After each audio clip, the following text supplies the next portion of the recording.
ये जो वीडियो होने वाला है ना, ये तुम्हारे 3 नंबर फिक्स कर देगा। बोर्ड्स में 3 नंबर तो तुम्हारे आने ही आने हैं।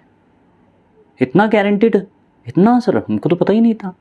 पता कर लो, हर टॉपिक उठा के देख लो, ये टॉपिक आने वाला है कि हाइब्रिडाइजेशन इस कंपाउंड का और इस कंपाउंड का कैसे निकालेंगे। हाइब्रिडाइजेशन क्या होगा, sp3d2 होगा, sp3d2 sp3 होगा, या बाकी कई हाइब्रिडाइजेशन होंगे। उसकी मैग्नेटिक फील्ड क्या होगी, पैरामैग्नेटिक। अरे हाँ सर, सुना हुआ है पैरामैग्नेटिक होती है कोई चीज़।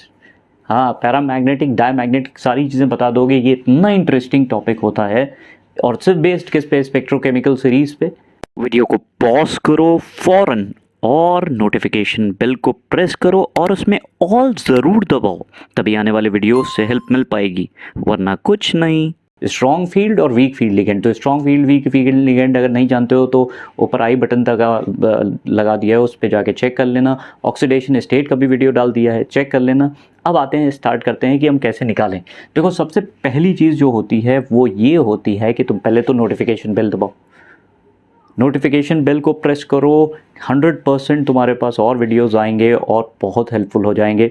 लेकिन नोटिफिकेशन बेल ही ना प्रेस करना, उसके साथ साथ ये भी प्रेस करो all, subscribe, notification bell all, तब मज़ा आएगी। चलो स्टार्ट करते हैं। ऐसे क्वेश्चंस को सॉल्व करने के लिए सबसे पहली और सबसे इंपॉर्टेंट चीज़, पेन और कॉपी लेके बैठना। सबसे इंपॉर्टेंट चीज़ क्या है, वीडियो को पॉज करो फौरन और नोटिफिकेशन बेल को प्रेस करो और उसमें ऑल ज़रूर दबाओ, तभी आने वाले वीडियो से हेल्प मिल पाएगी, वरना कुछ नहीं। मेटल की ऑक्सीडेशन स्टेट, चलो देखते हैं। ये दोनों कंपाउंड्स में ऑक्सीडेशन स्टेट आयरन, दोनों जगहों पे आयरन है, दोनों जगहों पे K4 है। बस डिफरेंस क्या आ रहा है, यहाँ पे साइनाइड है और यहाँ पे है फ्लोराइड। साइनाइड और फ्लोराइड। तो जानकारी के लिए इंपॉर्टेंट ये है कि साइनाइड हमारा एक स्ट्रॉन्ग फील्ड लिगेंड होता है। अभी सर स्ट्रॉन्ग भी स्ट्रॉन्ग हमें नहीं पता, कोई बात नहीं, स्ट्रॉन्ग फील्ड लिगेंड। और ये हमारा है फ्लोराइड, एक वीक फील्ड लिगेंड। बस देखते जाओ, अपने आप ही समझ में आ जाएगा, मुश्किल में मत फंसना। वीक फील्ड लिगेंड कैसे स्टार्ट करते हैं, देखो। पहला काम, सबसे पहले तुम्हें हमेशा क्वेश्चन पेपर में मेटल वगैरह की जो एटॉमिक नंबर होता है वो गिवन होता है। तो हमारे पास दोनों केसेस में आयरन है, हमें आयरन का एटॉमिक नंबर होता है 26। अब सर ये कन्फिग्रेशन हमें ना बताइए, हमें नहीं आता। अरे भाई बड़ा आसान होता है, देखो 4s2 तक की तो 20 इलेक्ट्रॉन हो जाते हैं, तो हमें 4s बनानी है। चौथी शेल हो गई, चौथी ये हो गया, चौथी शेल 4s, और इसमें 2 इलेक्ट्रॉन है इसलिए 2 लिख दिया। इससे पहले भरेंगे, इसके बाद हम भरते हैं कौन सा, डी सबशेल। और डी सबशेल में टोटल मिला के 5 डिब्बे होते हैं। 26 एटॉमिक नंबर है, 20 यहाँ तक हो गए, बचे 6, 1 2 3 4 5 और ये छठा इलेक्ट्रॉन। तो पहले हर एक डिब्बे में एक एक इलेक्ट्रॉन डाल देते हैं। रूल बोला जाता है कौन सा, वुंड्स मल्टीप्लिसिटी रूल। हाँ सर ये नहीं आता। क्वांटम नंबर्स, ऊपर आई का बटन जाके क्लिक करो, क्वांटम नंबर्स 10, 5 मिनट के अंदर 5-10 मिनट पढ़ोगे ना, पूरी चीज़ें क्लियर हो जाएंगी। क्वांटम नंबर्स पढ़ो। फोर्थ शेल स्टार्ट होने का मतलब 4p भी होती है। देखो पहली शेल में एक ही सब शेल होती है, दूसरे में 3 होती हैं, दूसरे में 2 होती हैं, तीसरे में 3 होती हैं, चौथी में 4 होती हैं। ऐसे तुम याद रख सकते हो। ये 4s है, ये 4p है, ये 4d है और ये 3d है। ध्यान से देखो, तो ये हमारा कन्फिग्रेशन किसका लिखा है, हमेशा 4s और 3d के फॉर्म में कन्फिग्रेशन लिखते हैं। नहीं समझ में आ रहा है, ज़रूर क्वांटम नंबर्स पढ़ना, ये आसानी से जाने मत देना, इस वीडियो को जाने मत देना, ये बहुत इंपॉर्टेंट टॉपिक है। अब हमें पता है यहाँ पे आयरन की ऑक्सीडेशन स्टेट निकालनी, तो ऑक्सीडेशन स्टेट कैसे निकालेंगे, वीडियो आई का बटन बना है, उस पर देख लो जाके। 4 पोटेशियम लगे, हमें पता है 4 पोटेशियम, हर एक पोटेशियम पे कितना ऑक्सीडेशन स्टेट होता है, क्लास 9th में पढ़ा है, +1। 4 का मतलब +4, तो +4 आयरन का हो गया x। साइनाइड कितने लगे हैं, 6 साइनाइडो, 6, हर एक पे कितना होता है, -1, तो 6 पे कितने हो गए, -6। कंपाउंड पे नेट चार्ज कितना आया, 0, तो x = कितना आया, +2। यानी कि मेटल के पास से 2 इलेक्ट्रॉन निकालने हैं। ऑक्सीडेट, पहले तुमने क्या लिखा है, एटॉमिक नंबर, उसके बाद क्या लिखा है, उसके ऊपर ऑक्सीडेशन स्टेट कितनी है ये तुम्हें निकालना है। तो ऑक्सीडेशन स्टेट +2 आ रही है, तो +2 का कन्फिग्रेशन क्या बनेगा, हमेशा कहाँ से इलेक्ट्रॉन निकलते हैं, बाहरी शेल से।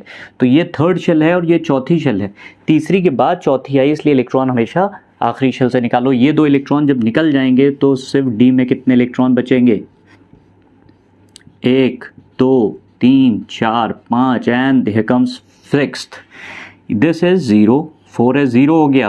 अब इसमें 1 इलेक्ट्रॉन नहीं है, इसमें अब भी 6 इलेक्ट्रॉन है, और यहाँ पे 4p खाली पड़ी हुई है, उससे हमें मतलब ही नहीं। 4d भी खाली पड़ी हुई है, हमें मतलब नहीं। इलेक्ट्रॉन भाई तुम्हारे घर पे किराए 10 कमरे हैं, लेकिन रहने वाले 3 ही लोग हैं, तो घर तो तुम्हारा ही है ना, कमरे खाली हैं ना, कमरे खाली होंगे। अब अगर मेहमान लोग और ज़्यादा होते तो बढ़ते चले जाते। तो ये इसी तरह से खाली डिब्बे हैं, इनमें इलेक्ट्रॉन है नहीं इसलिए भर नहीं रहा है, ख़त्म बात। अब आते हैं मुद्दे की बात पे। तो हम पहले साइनाइड वाला केस नंबर 1 उठाते हैं। ये केस नंबर 1 मान रहे हैं, केस नंबर 2। तो केस नंबर 1 में साइनाइड, क्योंकि बहुत स्ट्रॉन्ग फील्ड लिगेंड होता है, अगर तुमने स्पेक्ट्रोकेमिकल सीरीज नहीं देखी है जाके देख लेना। साइनाइड एक बहुत स्ट्रॉन्ग फील्ड, साइनाइड से ऊपर होता है कार्बन। स्ट्रॉन्ग फील्ड लिगेंड का काम सिर्फ इतना होता है कि ये क्या करता है, जो अनपेयर्ड इलेक्ट्रॉन देख रहे हैं इनको उठा के धक्का दे के क्या कर देता है, पेयर करा देते हैं। जैसे अक्सर क्या होता है, भीड़ कहीं लाइन लगी होती है तो क्या करते हैं लोग, धक्का दे देते हैं, शिफ्ट हो जाते हैं, भीड़ बिल्कुल कॉम्प्रेस होना शुरू हो जाती होता है ना, देखा होगा। तो क्या है, साइनाइड इतना स्ट्रॉन्ग फील्ड लिगेंड है कि ये क्या करेगा, इतना स्ट्रॉन्ग फील्ड लिगेंड है कि ये उठा के इलेक्ट्रॉन को पेयर कराएगा। इसको फेंकेगा यहाँ पे, इसको फेंकेगा यहाँ पे, जिसकी वजह से ये अब दिखेगी कैसे। अब इसमें पहले 5 डिब्बे पूरी तरह से भरे हुए थे, मतलब पूरी तरह से नहीं लेकिन क्या थे, भरे हुए थे, कंप्लीटली मतलब फिल्ड थे। अब देखो 2 डिब्बे खाली हो गए, ये 4s हमारी खाली पड़ी, ये 4p खाली पड़ी है। जितने लिगेंड होते हैं मोनोडेंटेट, लिखो इस चीज़ को, जितने मोनोडेंटेट लिगेंड होते हैं, मोनोडेंटेट, ऑक्सिलेट एक बाइडेंटेट लिगेंड है, वो इथेन 1,2 डायमीन एक बाइडेंटेट लिगेंड है। जितने मोनोडेंटेट लिगेंड होते हैं उतने खाली डिब्बे मेटल देता है कोऑर्डिनेट बॉन्ड बनाने के लिए। तो ये मेटल है, ये इसके खाली डिब्बे हैं और ये इसकी पार्टी चल रही, सॉरी आयरन कितने लिगेंड्स हैं, 6, तो 6 से खाली डिब्बे देने हैं। तो स्टार्ट करते हैं कहाँ से, देखते हैं कहाँ से आए खाली डिब्बे। देखो ये तो हो गया D और S, यहाँ पे हमारे पास ये हो गया 2 3 4 5 6। तो ये हमें कहाँ के डिब्बे निकल रहे हैं, D के, ये 2 D के आ गए, ये एक S का आ गया, 4S था पता है ना, 4S, ये 4P था, ये 3D था, तो ये 4S का, और 3 डिब्बे ये आ गए P के। तो 2 आ गए D के, D2, एक आ गया S का, और 3 आ गए D2sp3। हाइब्रिडाइजेशन निकल आया कि नहीं, और D2sp3 sp3 D2 के बराबर नहीं होता। D2sp3 बिल्कुल अलग होता है, इसकी ज्योमेट्री जो होती है वो होती है डिस्टॉर्टेड ऑक्टाहेड्रल, डिस्टॉर्टेड, टूटी फूटी डिस्टॉर्टेड ऑक्टाहेड्रल, या फिर इसी का दूसरा नाम होता है डिस्टॉर्टेड स्क्वायर बाइपिरामिडल, क्योंकि ऑक्टाहेड्रल और बाइपिरामिडल, स्क्वायर बाइपिरामिडल सेम होते हैं। तो डिस्टॉर्टेड ऑक्टाहेड्रल लिखो या फिर डिस्टॉर्टेड स्क्वायर बाइपिरामिडल लिखो। ज्योमेट्री देखो, हाइब्रिडाइजेशन कितना आसानी से निकला। सिर्फ हमें क्या पता था, मेटल का एटॉमिक नंबर पता था, जिसकी वजह से हमने कन्फिग्रेशन ड्रॉ करा, ये कन्फिग्रेशन है। उसके बाद हमें क्या पता चलना था, उसके बाद हमें ऑक्सीडेशन स्टेट थी, तो 2 इलेक्ट्रॉन 2 इलेक्ट्रॉन करके निकाल दिए। उसके बाद क्योंकि स्ट्रॉन्ग फील्ड, अगला नंबर आया कि फील्ड क्या है लिगेंड की, लिगेंड बहुत स्ट्रॉन्ग फील्ड है, तो वो इलेक्ट्रॉन को क्या कर रहा है, पेयर कराए दे रहा है, जिसकी वजह से खाली डिब्बे छूट रहे हैं। और अब कितने डिब्बे चाहिए वो यहाँ से डिसाइड होता है, कितने 6 डिब्बे चाहिए, तो 6 डिब्बे दे दो। डिब्बे जो हाइब्रिडाइजेशन आया D2sp3 है, मज़ेदार चीज़ की नहीं। जल्दी से नोटिफिकेशन बेल दबाओ जल्दी से, और उसमें ऑल क्लिक करो तो मदद होगी। और ये यहाँ तक की बात हुई, ये किसके लिए हम लोग बात कर रहे थे, ये हम बात कर रहे थे कंपाउंड नंबर 1 के लिए। तो उसका हाइब्रिडाइजेशन नोट डाउन करना है, D2sp3 आया। अब हम दूसरे पे जा रहे हैं। एक और चीज़ यहीं से अगर देखना हो तो देख लो कि यहाँ पे सारे डिब्बे क्या हैं, पेयर्ड हैं, हर एक डिब्बे में 2 इलेक्ट्रॉन्स है। और जब इलेक्ट्रॉन पेयर्ड होते हैं, पेयर्ड, तो हम उसे कहते हैं डायमैग्नेटिक स्पीशी, डायमैग्नेटिक, डाई दो। तो 2 डाई मतलब ये हो गया तुम्हारे पास कौन सा, डायमैग्नेटिक कंपाउंड है। दूसरा, ये जो D यहाँ का इन्वॉल्व हो रहा है ये 3rd शेल का है, S जो है वो 4th का है, और P जो है वो भी 4th का है, इसलिए इसे दूसरे नाम से भी जानते हैं inner D orbital complexes, inner D orbital complexes, inner D orbital complexes. तो यहाँ तक की बात हुई। हम नेक्स्ट पे जा रहे हैं, कौन सा, अब F6 देखने जा रहे हैं। देखो तो देखो, क्योंकि जो आयरन यहाँ पे था वही आयरन यहाँ पे है, यानी कि ये आयरन सेम है, यहाँ पे भी ऑक्सीडेशन स्टेट +2 की है, यहाँ पे भी ऑक्सीडेशन स्टेट +2 की है। तो आयरन का जो कन्फिग्रेशन है वो ये लिखा है, वो आसानी समझ में।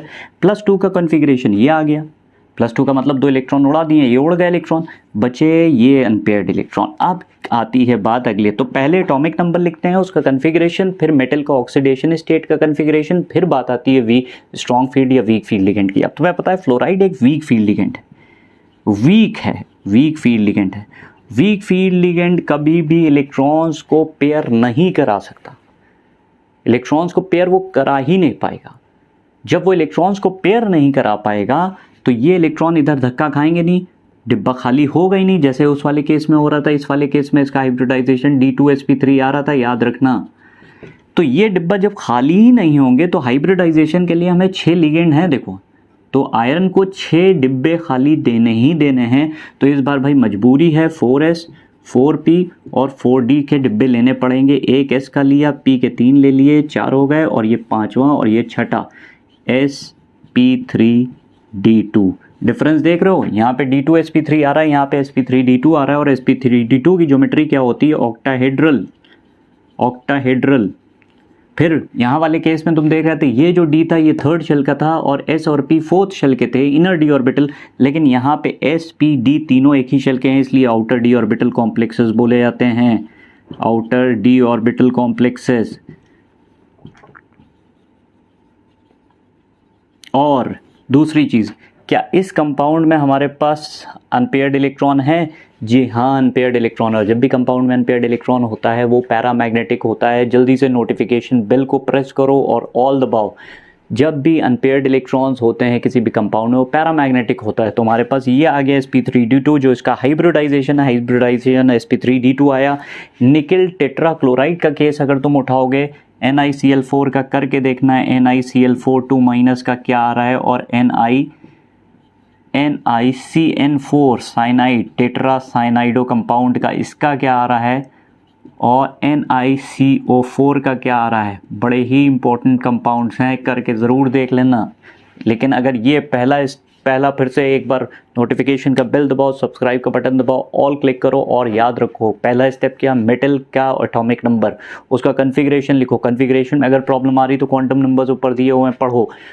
पहला स्टेप एटॉमिक नंबर लिखो, उसके बाद मेटल के ऊपर कौन सी ऑक्सीडेशन स्टेट आई है वो लिखो, उसका कन्फिग्रेशन बनाओ। फिर ये देखो कि तुम्हारा वीक फील्ड लिगेंड है या स्ट्रॉन्ग फील्ड लिगेंड है। जैसा भी, अगर स्ट्रॉन्ग फील्ड लिगेंड है इलेक्ट्रॉन को पेयर करा दो, डिब्बे खाली होंगे, और डिब्बे खाली होने के बाद हाइब्रिडाइजेशन कराओ। अगर वीक फील्ड लिगेंड है तो कभी भी इलेक्ट्रॉन को पेयर ना कराना। ज़्यादातर स्ट्रॉन्ग फील्ड लिगेंड में डायमैग्नेटिक कंपाउंड बनता है, इनर डी ऑर्बिटल कॉम्प्लेक्स बनता है, और वीक फील्ड लिगेंड के केस में पैरामैग्नेटिक होता है। और कौन सा होता है? Outer D orbital complex. sp3d2 D2sp3 बहुत डिफरेंट है, याद रखना। तो ये हो गया वीडियो। लाइक करो, सब्सक्राइब करो, शेयर ज़रूर करो। Thank you.